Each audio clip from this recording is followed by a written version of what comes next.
அஸ்ஸலாமு அலைக்கும். மம்ஸ் கிச்சனுக்கு என் சேனலை ஃபஸ்ட் டைம் பார்க்குறவங்க வந்து சப்ஸ்கிரைப் பண்ணுங்கம்மா. இந்த வீடியோ பிடிச்சா லைக் பண்ணுங்கள், உங்கள் ஃப்ரெண்டுகளுக்கும் ஷேர் பண்ணி விடுங்க.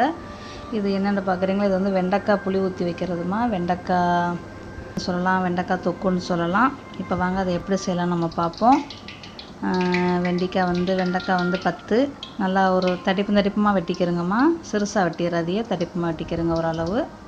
அப்புறம் கொஞ்சோண்டு கருவேப்பிலை, ஒரு வெங்காயம், ஒரு பூண்டு, 2 சின்ன பச்சை மிளகாய், கொஞ்சம் ஜீரகம், தாளிப்புக்கு கொஞ்சோன்னு உளுந்து, புளி, சின்ன எலுமிச்சங்காய் அளவு புளி எடுத்துக்கிறங்க. இல்லைன்னா நெல்லிக்காய் சைஸ் புளி எடுத்துக்கிறங்க. 1 ஸ்பூனு மீன் மசாலா தூள், ஒரு 1/4 ஸ்பூனு இல்லை 1/2 ஸ்பூனு மிளகாத்தூள் போட்டுக்கிறோங்கம்மா. அப்புறம் நல்லெண்ணெயை ஊற்றுங்க.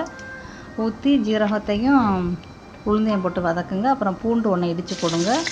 இஞ்சி கூட நீங்கள் போட்டுக்கரலாமா. அப்புறம் சில்லி ஏப்பியை போடுங்க, மிளகாயை போட்டு நல்லா வதக்குங்க.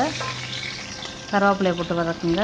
அப்புறம் வெங்காயத்தை போட்டு வதக்குங்கம்மா. வதங்கின பிறகு வெண்டைக்காயை போட்டு வதக்கிட்டு அந்த சவுசவுலாம் போன பிறகு உப்பை நம்ம மசாலாத்தூள் உப்பு எல்லாம் போடும். கொஞ்ச நேரத்துலேயே சவுசவெல்லாம் போயிடும், அந்த பிசுபிசுப்புலாம். அப்புறம் செய்யுங்கம்மா. இது வந்து எங்கள் அக்காவோட ரெசிபி. எங்கள் அக்கா வீட்டில் தான் அடிக்கடி செய்வாங்க. கோழிக்கறி, இறைச்சிக்கறி இதில் செய்வாங்க.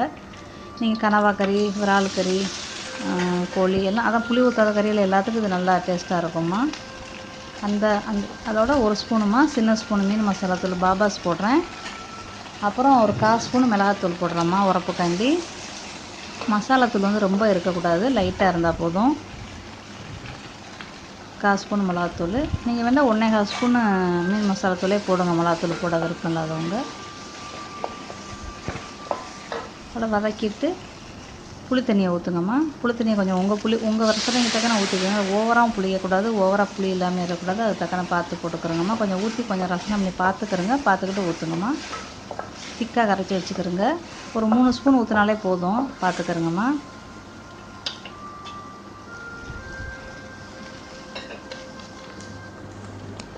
அதோட அவ்வளோதான். அப்புறம் கொஞ்சம் உப்பை போடுங்க. இப்போ தான் நான் உப்பை போடுறேம்மா. உப்பை போடுங்க. அப்புறம் ப்ரௌன் சுகரா, கருப்பட்டியா, சீனியா என்ன வேணுமோ போட்டுக்கிறோங்கம்மா. அவ்வளோதாம்மா. மீண்டும் சந்திப்போம். பிடிச்சிருந்தா லைக் பண்ண, ஷேர் பண்ண, சப்ஸ்கிரைப் பண்ணுங்கம்மா. தேங்க்யூ.